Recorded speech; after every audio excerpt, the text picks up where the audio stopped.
근데 그분은 단 한 번도 분노나 화를 내는 걸 본 적이 없어. 근데 이 할머니의 삶을 들여다보면 말이 안 되는 삶이야. 어떤 삶이냐면 어느 날은 이제 누가 하여튼 돈을 뭐 20만 원인가 주고 갔어. 그 다음날 난리가 났어. 8만 원이 없어졌다 여기. 근데 그분이 항상 어떻게 했냐면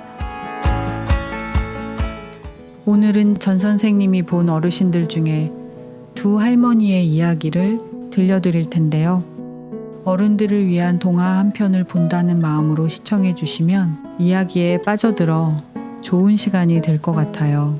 바쁘신 분들은 오디오만 들으셔도 괜찮으실 테니 추천하는 바입니다. 요양원은 자신이 평생 쓰고 있던 사회적 가면이 벗겨지는 곳입니다.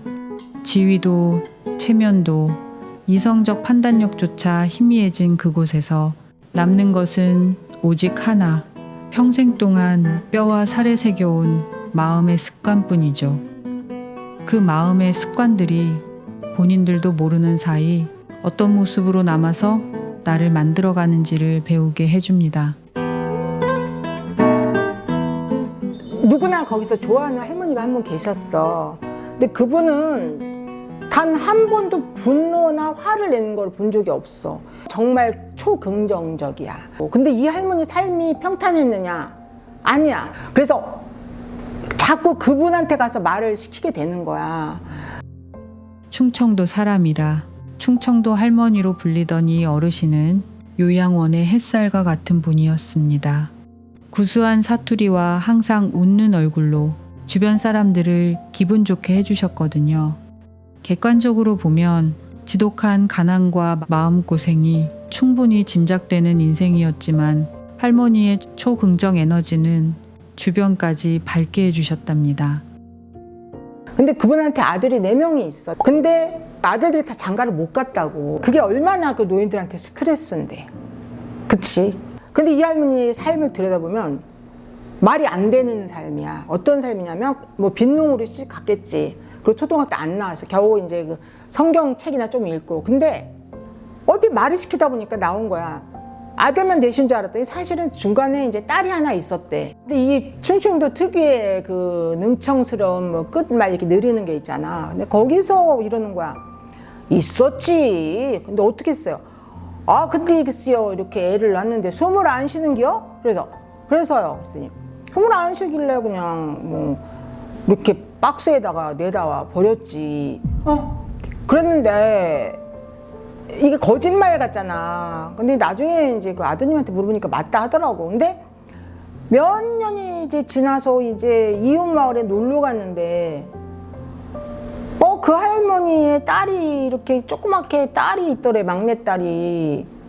근데 알고 봤더니 우리 집에서 버린 줄 알고 걔를 갖다가 어쩌다 키우게 된 거래. 그러니까 지금으로부터 한 90여 년 전이니까 가능한 일이겠지. 그러니까 근데 그 할머니가 그 얘기를 하면서 슬프거나 괴로워하지 않았어. 그래서 내가 아니 그러면 데려오지 그랬어요. 그때라도.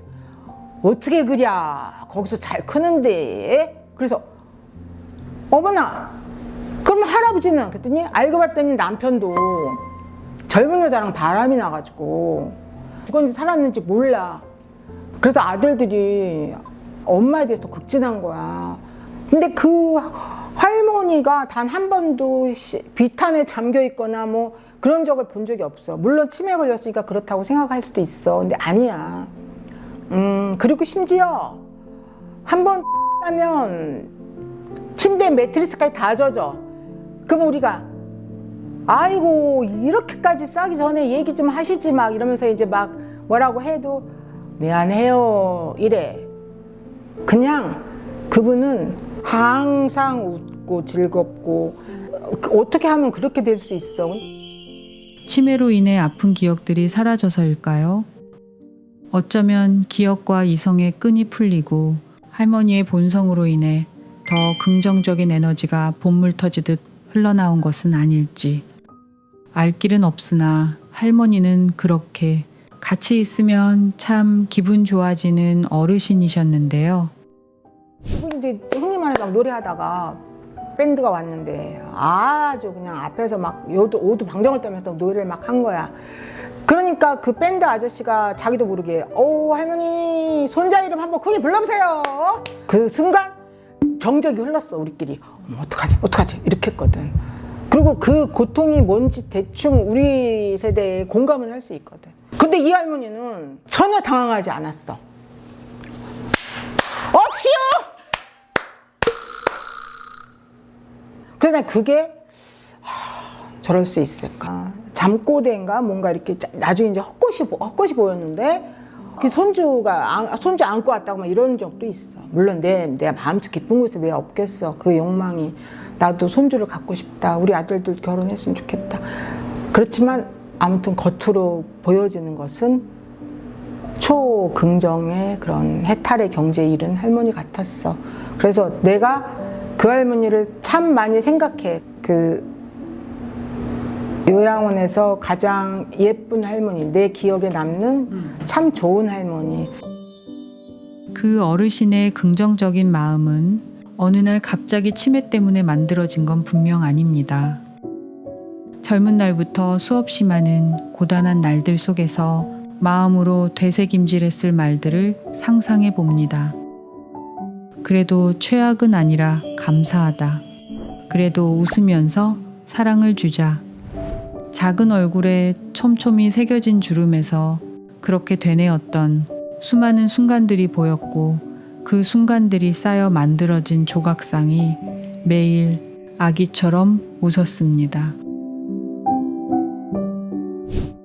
이어지는 다른 분의 이야기는 삥 뜯는 할머니의 이야기예요. 물건이나 음식들을 보면 환자, 보호자는 물론 요양보호사나 원장 가리지 않고 반강제적으로 얻어내고야 말았던 분이죠. 인상이 안 남을 수가 없어. 그렇게 삥을 뜯어서.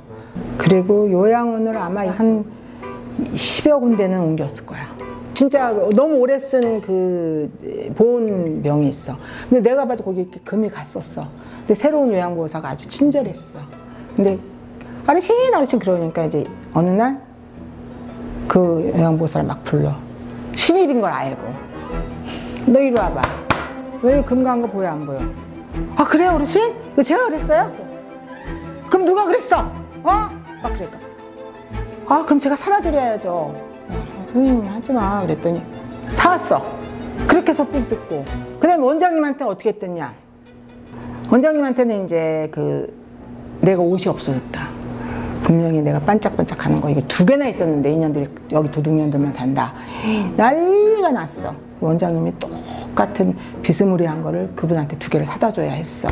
그분이 이제 바이러스로 인해서 50대에 하반신 마비가 되다 보니까 나중에 막 마음도 꼬이고 막 악담도 하고 정말 그분도 보면서 느꼈어.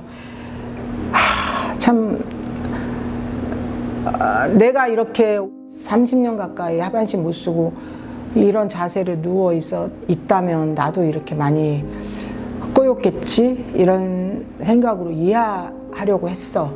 근데 어느 날은 이제 누가 하여튼 돈을 뭐 20만 원인가 주고 갔어. 주고 갔는데 그 다음날 난리가 났어.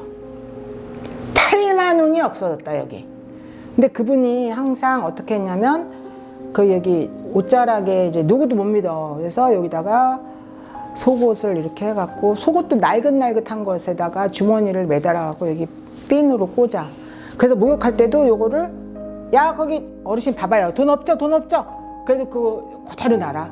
그러니까 이제 이렇게 핀 이렇게 해갖고 옆에다가 이렇게 딱 놓고 이거 보이세요? 목욕할 때까지 그거 있다가 그대로 입혀드려도 그 사이에 뭐가 없어졌다고 하는 양반이야. 그러니까 그 의심병이 있는 게 아니라 실제로 그렇게 해서 자기가 성공을 많이 했거든. 그래서 결국 원장님이 8만 원을 줬어. 그 8만 원 없어졌다 그래서. 그러니까 그분은 어떤 식으로 해서든 이렇게 맛있는 게 옆에 어르신이 먹고 있으면은 나도 저거 먹고 싶은데 뭐 이러면서 요양보호사들이 그걸 결국 갖다 줘야지 그게 끝나고. 그런데 결국 그분한테도 내가 짠한 게 어떤 거였었냐면 이제 거기서 주는 두유 이런 거 다 안 먹고 그냥 막 잔뜩 모아놔 이렇게. 근데 진짜 못 사는 딸이 면회를 온 거야. 근데 이제 딸이 막 승질을 냈어. 이런 거. 그 자기 사실 먹을 게 어딨어. 너무 이른 나이에 들어와 요양원에서 늙어가야 했던 할머니의 고통에 대해서는 누구도 감히 상상할 수는 없을 것 같습니다. 채워도 충족되지 않았던 할머니의 결핍은 허기일 수도 있고 공포였을지도 모를 일이죠. 어찌되었건 할머니는 악착같이 모아서 개인 수납장 문을 열면 썩은 음식들과 물건들이 와르르 쏟아지곤 했습니다. 그러던 어느 날 면회를 온 딸에게 할머니가 검정 비닐 봉지를 건네는 거예요. 그런데 딸은 얼굴이 빨개지며 이러지 말라고 했는데 또 이러신다며 애써 화를 참는 것 같았어요. 그리고는 거칠게 봉지를 뜯다가 결국 내용물들이 쏟아졌죠. 바닥에 패대기 쳐진 물건들이 유난히도 하찮고 짠하게 모습을 드러냈습니다. 딸이 승질나서 팍 바닥에 펜대기 쳤는데 보니까 거기에 이제 그 어르신 숨겨놨던 뭐 일회용 장갑 막 이런 거 있잖아. 두유, 카스타드 빵 이런 게 잔뜩 있는 거야. 그때 좀 짠했어 마음이.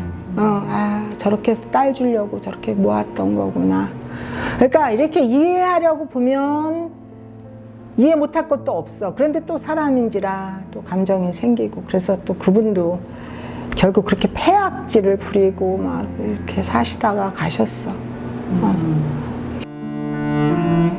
우리는 지금 이 순간에도 말과 생각과 행동으로 노년의 삶을 조각하고 있습니다.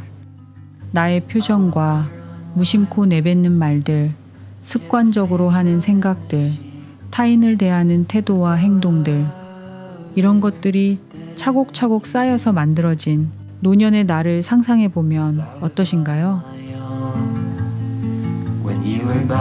행복한 노년을 위해 투자하는 마음으로 모두 웃으면서 늙어갔으면 좋겠습니다.